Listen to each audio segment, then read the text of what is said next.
नमस्कार दोस्तों, पूजा शक्ति चैनल में आप सभी मेरे भाइयों और बहनों का बहुत बहुत स्वागत है। सबसे पहले तो सावन की सभी मेरे भाइयों और बहनों को बहुत बहुत सारी शुभकामनाएं हों। आशा है ये जो सावन है आप सभी के लिए बहुत ही शुभ फल लेकर आए। जो मेरी बहनें मन वांछित फल चाहती हैं, वर चाहती हैं, उन्हें शीघ्र प्राप्त हो, जो उनका विवाह बंधन है वो ज़रूर बन जाए।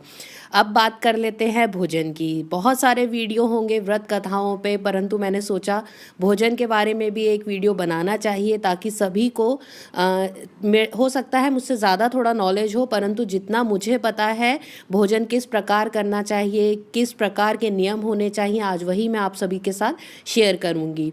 पुराणों और शास्त्रों के अनुसार सोमवार के व्रत 3 तरह के होते हैं: सावन सोमवार, 16 सोमवार और सोम प्रशोद। सोमवार व्रत की विधि सभी व्रतों के समान होती है। इस व्रत को श्रावण माह में प्रारंभ करना बहुत ही शुभ माना जाता है।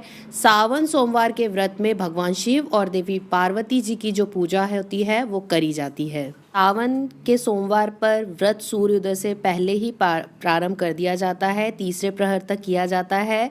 शिव पूजा के बाद सोमवार की व्रत की कथा सुननी आवश्यक होती है। व्रत करने वाले को दिन में एक बार भोजन करना कहा जाता है, वह भी सूर्यास्त के बाद, यानी कि आपको शाम के समय जो भोजन है वो ग्रहण करना है। इस व्रत में खाने को लेकर बहुत ज़्यादा ही सावधानी जो होती है बरतनी चाहिए, क्योंकि ये जो व्रत जितना फलदायी होता है, अगर हम खाने में थोड़ी सी भूल चूक कर दें, हम ग्रहण कर लें, तो उसका जो नुकसान होता है वह भी हमें शीघ्र ही भरना पड़ता है। के लिए जो पिक्चर्स मैंने क्लिक किए हैं, आशा है आप सही तरीके से पढ़ पाएंगे।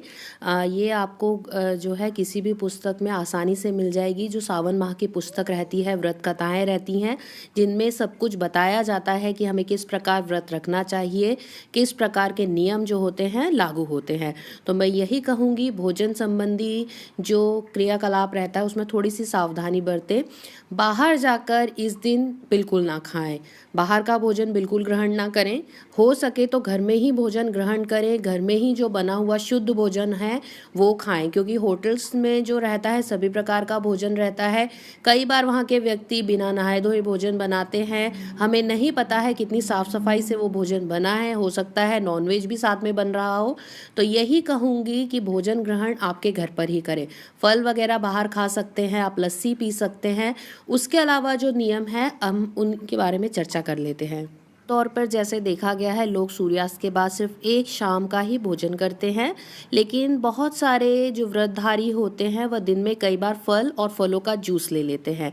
ये आपकी शारीरिक क्षमता पे डिपेंड करता है। यदि शरीर में ऊर्जा बनी रहती है तो आप व्रत पूरा दिन कर सकते हैं। अगर किसी वजह से व्रत करने में थोड़ी दिक्कत हो रही है तो मैं यही कहूँगी कि आप जो फलाहार के रूप होते हैं, जैसे लस्सी मैंने कहा, आप ठंडाई ले सकते हैं, आप दूध ले सकते हैं, फल खा सकते हैं, परंतु नमक जो है केवल एक बार ही ग्रहण करें। यही कहूँगी कि नमक का सेवन जो रहेगा एक बार ही ग्रहण करें, वो भी शाम जब सूरज ढल जाए उसके बाद। अब अगर कोई मेरे भाई बहन जो हैं बाहर जॉब वगैरह करते हैं तो आप क्या करें, आप मूंगफली के जो दाने होते हैं सिर्फ वो भून कर ले जाइए, उसमें नमक कुछ ना मिलाएं, और आपके ऑफिस में चाय के साथ इसे ग्रहण कर सकते हैं। ये थोड़ा सा फलाहार का ही रूप होता है और इससे आपको शक्ति भी प्राप्त होगी। एक नारियल पानी मैं अवश्य कहूँगी सभी से पीने के लिए, क्योंकि नारियल पानी जो रहता है 8 ग्लास पानी के बराबर होता है। तो अगर गर्मी हो रही है आपके क्षेत्र में, आपका मन विचलित हो रहा है, तो नारियल पानी पीना आप सभी के लिए बहुत शुभ रहेगा। आप चाहें तो मूंगफली, मखाने आदि ले सकते हैं। इसके अलावा दिन भर में 7 से 8 ग्लास पानी ज़रूर पिएं। स्वास्थ्यवर्धक सिंगाड़ा, चटपटा फलाहारी उपमा, साबूदाने की शाही खीर या फिर चटपटी भुजिया सेव का भी सेवन जो है व्रत के दौरान आप कर सकते हैं। परंतु जैसे मैंने पहले कहा कि नमक जो रहेगा, आप नमक सिर्फ एक बार ग्रहण करें। सुबह के समय में जो मूंगफली के दाने मैंने कहे हैं वो सिर्फ आप हल्के से भूंज कर खा लें तो भी आपको फल प्रदान होंगे, परंतु ये जो भोजन होगा अपने घर से ही लेकर जाएं, बाहर का भोजन कहीं का ग्रहण ना करें। शाम के समय जब भोजन ग्रहण करने लगें, या तो आप साबूदाने की जो खिचड़ी होती है, खीर होती है, आलू की टिक्कियाँ होती हैं, सिंघाड़े के आटे की पूरी होती है, बहुत सारे ऑप्शन होते हैं, आप वो ले सकते हैं। पर नमक जो रहेगा वो व्रत का नमक लें। उसके अलावा मैं ये कहूँगी कि जब भी जो भी आप भोजन बनाएं वो शुद्धता के साथ बनाएं। एक मुझे क्वेश्चन आया था मेरी बहन का कि हमारे घर डेली नॉनवेज का जो प्रयोग होता है वो होता है, तो वो किस प्रकार उपवास रखती हैं। आप उपवास रख सकती हैं मेरी बहन, परंतु आपको क्या करना होगा, जब अब आपके घर में नॉनवेज बनता है तो आप पूरा किचन पहले धोना पड़ेगा आपको। उसके बाद आप किसी नए बर्तन में भोजन बनाएं, थोड़ा सा भोजन बनाएं अपने लिए, और आपके घर के मंदिर जहाँ पे स्थापित हो वहाँ पर बैठकर भोजन ग्रहण करें। ग्रहण करते वक्त आप बीच में बिल्कुल ना उठें, पानी जो भी आपको खाना है वो आपका पूरा भोजन एक साथ लेकर बैठें। एक ही बैठक में आपको खाना खाना चाहिए, ज़मीन पर बैठ के खाएं, आसन लगा कर खाना खाएं, तभी जो आपको भोजन ग्रहण करते समय उसका फल है वो प्राप्त होगा। अब भोजन करने से पहले आपको क्या करना है, आपने जो भोजन तैयार किया है, अगर आप खुद तैयार कर सके तो बहुत अच्छा है, अगर आपकी मम्मी ने किया है तो कोई बात नहीं है। थोड़ा सा भोजन जो आपके भगवान की थाली होती है जिसमें आप अपने भगवान को भोग लगाते हैं, जो उनके बर्तन होते हैं, उसमें सबसे पहले बिना झूठे किए वो जो थोड़ा सा भोजन है थोड़ी थोड़ी मात्रा में भगवान के लिए निकालें। फल साथ में ज़रूर रखें। आज के दिन फलों का दान बहुत मायने रखेगा। जितने फल आप भगवान को दान करेंगे उतना ही फल आपके जीवन में प्राप्त होगा।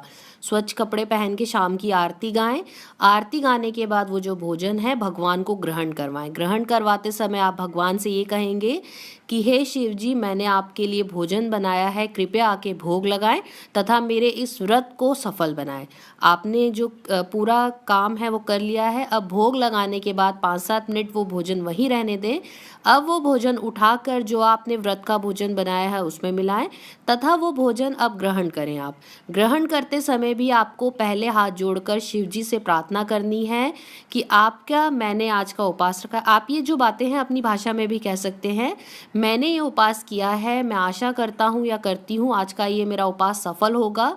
मुझसे उपवास में अगर कोई भूल चूक होती है तो कृपया मुझे क्षमा करें तथा मेरे व्रत को सही करने के लिए मुझे बुद्धि प्रदान करें। अब मैं भोजन ग्रहण कर रहा हूँ। उसके बाद जो भी आपका भोजन है आप ग्रहण करें। यही कहूँगी, भोजन ग्रहण करते समय अपनी ज़मीन से ना उठे, आसन बिठा के ज़मीन पर बैठ के भोजन करें, परंतु जब खाना आपका पूर्ण हो जाए उसके बाद ही वहाँ से उठे, उससे पहले वहाँ से ना उठें।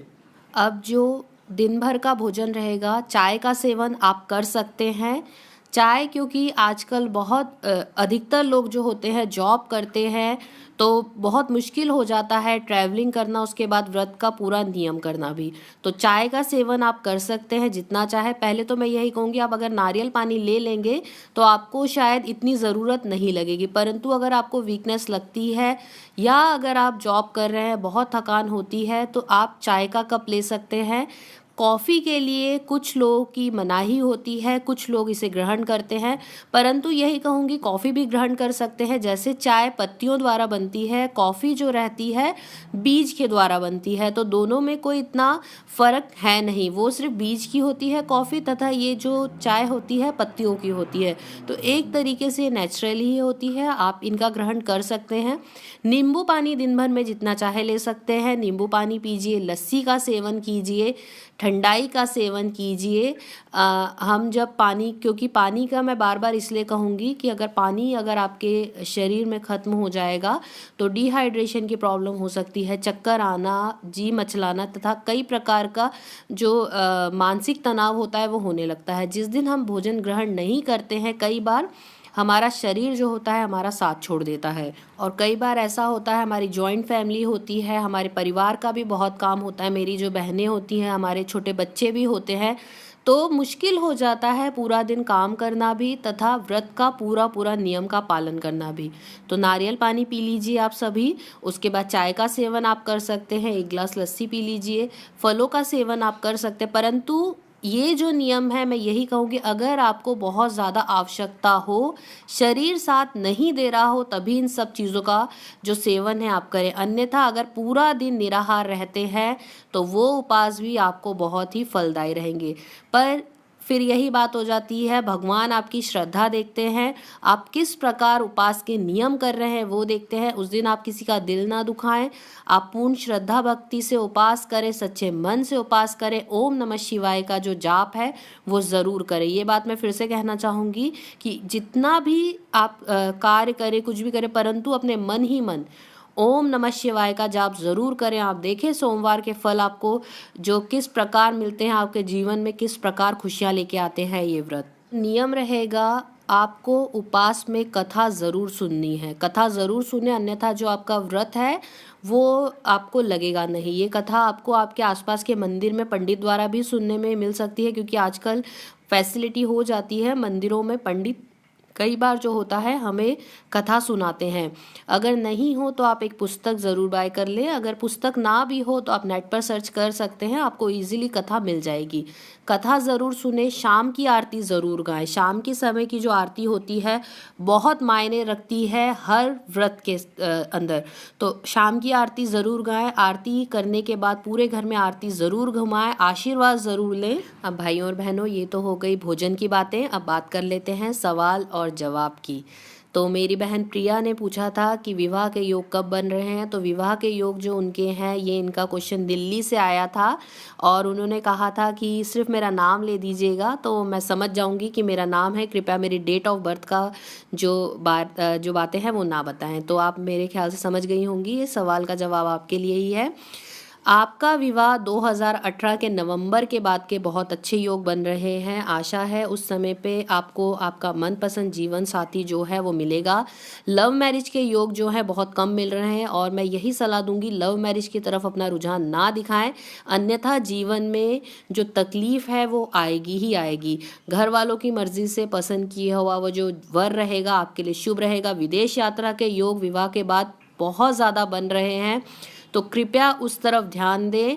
विदेश की तरफ से अगर आपको कोई भी रिश्ता आता है तो उन्हें रोक के रखें, नवंबर के बाद शीघ्र ही आपको शुभ समाचार ज़रूर प्राप्त होंगे।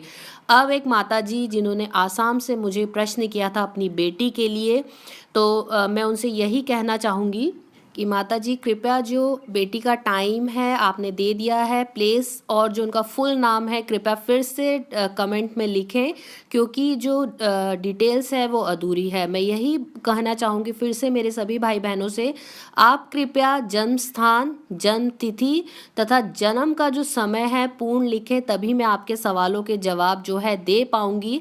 अन्यथा आपके कमेंट जो हैं मुझे मिलने के बाद भी मैं निर्दोष हूँ, मैं उनके जवाब पूर्ण रूप से आपको दे नहीं पाऊंगी।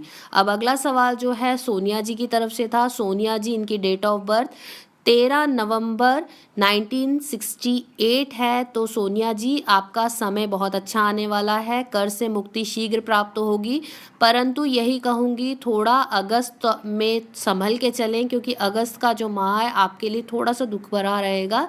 बाकी की जो डिटेल है आपके कमेंट के नीचे दे दी गई है, तो कृपया आपको उपाय वो मिल गए होंगे तो कमेंट द्वारा बता दीजिए कि आपको उपाय जो हैं प्राप्त हो गए हैं।